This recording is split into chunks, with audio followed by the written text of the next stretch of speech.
क्या देश ज्यादा बड़ा है? क्या एक पॉइंट पे दिक्कत ये भी है? नहीं, यही इसकी खूबी है। अगर आप तरह तरह के लोगों से, तरह तरह की भाषाओं, व्यंजनों, भूगोल, मौसम, इन सब के बीच अगर आपको रहना नहीं आया तो जीना नहीं आया। ये रोमांटिसाइजेशन अच्छी है, पर एडमिनिस्ट्रेशन कहाँ हो पाती है इसकी? ये तो आप चूंकि एडमिनिस्ट्रेशन आप नहीं कर पाते हैं तब आप कह रहे हैं। सही बात है।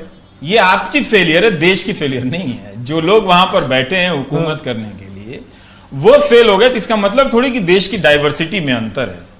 पर जो हुकूमत करने आए थे वो उसी डाइवर्सिटी से तो आए थे ना? नहीं, उस डाइवर्सिटी से आए हैं, वो उस लायक नहीं है।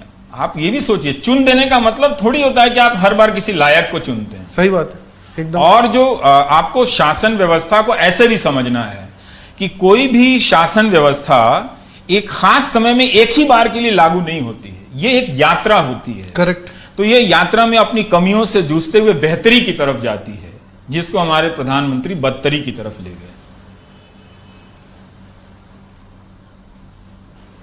कोई पूछता नहीं कि जब देश ने आपको इतना प्यार दिया, आपने उस देश में इतना नफरत कैसे बो दिया, क्यों बोने दिया आपने? अब आके मोहन भागवत कह रहे हैं कि नहीं नहीं, जो बोलेगा पाकिस्तान चले जाओ वो हिंदू नहीं है। तो फिर अमित शाह बिहार की रैली में क्या कह रहे थे, फिर गिरिराज सिंह क्या कर रहे थे, फिर यहां पर दिन रात रैलियां होके क्या हो रही थी? करेक्ट। कि उनके मोहल्ले में करंट लगा दो, तब कहां थे मोहन भागवत? तो पूरी बातचीत का आधार यह है कि जनता भूल गई है तो अब इसको ऐसे बेवकूफ बनाते हैं। जनता आप भूल गई तो ऐसे बेवकूफ बनाते हो। बना लीजिए भाई, आपके पास अडानी का जहाज है, पैसा है, ताकत है, सब है, तो आप ही बनाएंगे ना बेवकूफ, और कौन बनाएगा? अडानी ने तो मुझे अपना हेलीकॉप्टर भी नहीं दिया है, देना चाहिए था। आप दो चार रैलियां मैं भी कर लेता हूं उनके पीछे पीछे। आप पर्सनली हर्ट लगते हो मेरे को। पर्सनली की बात नहीं है, इतना अच्छा प्यारा देश अगर आपने उसको झूठ कैसे बर्बाद कर दें तो बोलेगा ना कोई।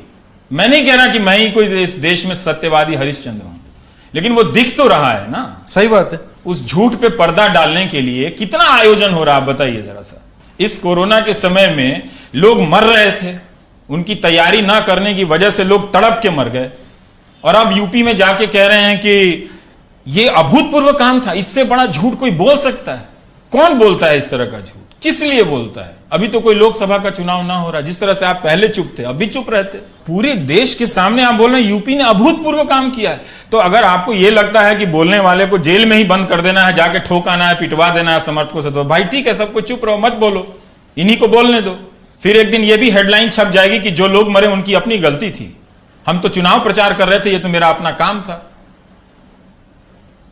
तो इसलिए आप उस रेफरेंस से नहीं बच सकते। जो बर्बादी है ना, वो आपके द्वारा या मेरी किसी भी बात से, मेरी किसी भी किताब, मेरी किसी भी फिल्म, मेरी किसी भी कविता से कहीं ज्यादा है।